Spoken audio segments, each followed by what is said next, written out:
महात्मा जी और बारात एक परमहंस महात्मा थे। बचपन में ही घर त्याग कर संन्यास धारण कर लिया था। एकांत में रहकर भजन करते थे। संसार से उन्हें कुछ लेना देना नहीं था। उनका जीवन शांति से बीत रहा था।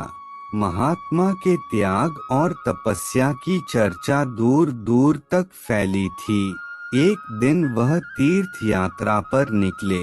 चलते चलते किसी गांव के समीप से गुजरे। गांव के बाहर बाग था।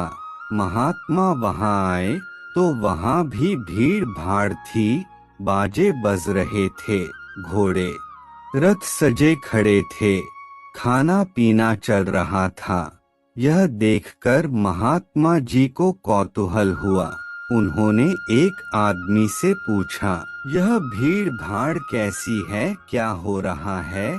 यहाँ किसी युद्ध की तैयारी तो नहीं हो रही? महात्मा जी के भोलेपन पर गांव वाले को हंसी आ गई। उसने विनम्रता से कहा, यह बारात है, गांव में आई है, उसी का स्वागत सत्कार हो रहा है। खा पीकर बारात घोड़े रथों पर बैठकर बेटी वाले के घर जाएगी। अभी इससे भी अधिक धूम धड़ाका होगा। महात्मा जी ने कभी बारात देखी नहीं थी। उन्हें यह भी पता न था कि बारात होती क्या है।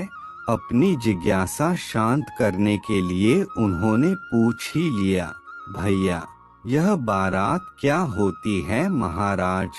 हमारे गांव में एक किसान की लड़की की शादी है। ये बेटे वाले हैं, शादी करने आए हैं। इसी की खुशी में आज नाच गाना भी होगा। उस आदमी ने बताया। मगर शादी क्या होती है, कैसे होती है? महात्मा जी ने पूछा। गांव वाले ने बताया, दूल्हा दुल्हन मंडप में आते हैं, फिर उनकी शादी होती है। शादी के बाद वे अपनी गृहस्थी बसाते हैं, संसार का सुख भोगते हैं। महात्मा जी सोचने लगे, यह सुख क्या होता है?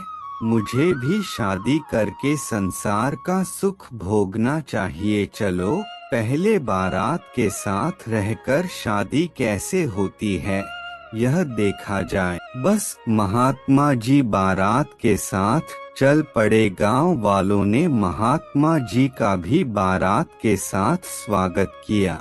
महात्मा जी खाते थे कंद मूल फल। आज उन्होंने स्वादिष्ट पकवान खाए। यद्यपि स्वाद को वह पहचानते न थे, फिर भी नए तरह का खाना खाकर उन्हें नया नया लग रहा था।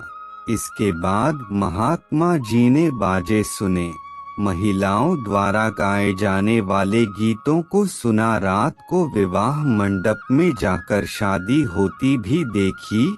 आधी रात तक यह सब कुछ होता रहा।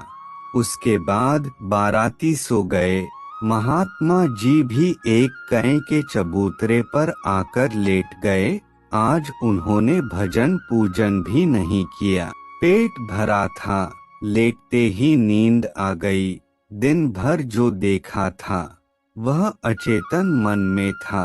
स्वप्न में उन्होंने देखा कि उनका भी विवाह हो रहा है, बारात भी चढ़ी है, वह घोड़ी पर बैठे हैं, घोड़ी उछल रही है।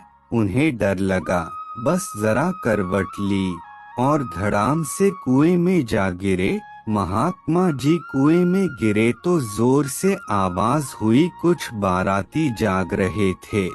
कुएं में किसी के गिरने की आवाज सुन वे भागे आए। गांव वाले भी इकट्ठा हो गए। महात्मा जी को बाहर निकाला गया। वह जिंदा थे मगर सिर में चोट लगी थी, खून बह रहा था।